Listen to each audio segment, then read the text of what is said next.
क्या आप जानते हैं, एक समय ऐसा भी आया था जब भगवान विष्णु के क्रोध से पूरा ब्रह्मांड कांप उठा था और उस क्रोध को शांत करने के लिए खुद भगवान शिव को लेना पड़ा था अपना सबसे रहस्यमयी और विनाशकारी रूप। जिस दिन भगवान विष्णु ने नरसिंह का रौद्र रूप लिया, उस दिन आकाश भी कांप उठा था। हिरण्यकश्यप के वध के बाद जब उनका क्रोध थमने का नाम नहीं ले रहा था, तब देवता तक भयभीत हो गए थे। कहा जाता है कि उस क्षण स्वयं महादेव ने भी एक ऐसा रूप धारण किया था जिसका जिक्र बहुत कम लोग करते हैं। शरभ अवतार, आधा सिंह आधा पक्षी, भयंकर पंजे, तेज चोंच, विशाल पंख और भीतर समाया हुआ था महाकाल का विनाशकारी तेज। शिव ने आकाश में उड़ते हुए नरसिंह को जकड़ लिया, लेकिन यह कोई सामान्य टकराव नहीं था। ये दो दिव्य प्रचंड शक्तियों का सामना था।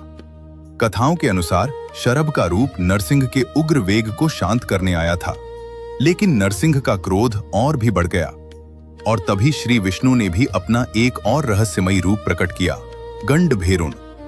दो सिरों वाला विशाल दिव्य पक्षी, जिसकी उपस्थिति मात्र से ही आकाश डगमगाने लगा। अब धरती पर अंधकार छा चुका था।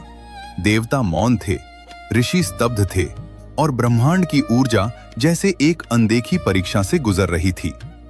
कई कथाओं में इसे देवताओं की श्रेष्ठता नहीं, बल्कि दो परम शक्तियों के संतुलन की परीक्षा माना गया। अंततः शरभ अवतार शांत हुआ और शिव में विलीन हो गया।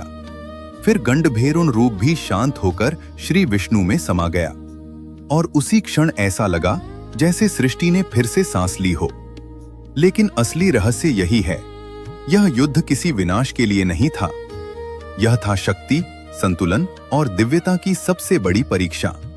और आज भी जब सृष्टि डगमगाती है, तो इस रहस्यमयी टकराव की गूंज कहीं न कहीं सुनाई देती है, क्योंकि कहानी वहीं से शुरू होती है जहां नरसिंह का क्रोध थमा नहीं था और महादेव ने शरभ रूप धारण किया था।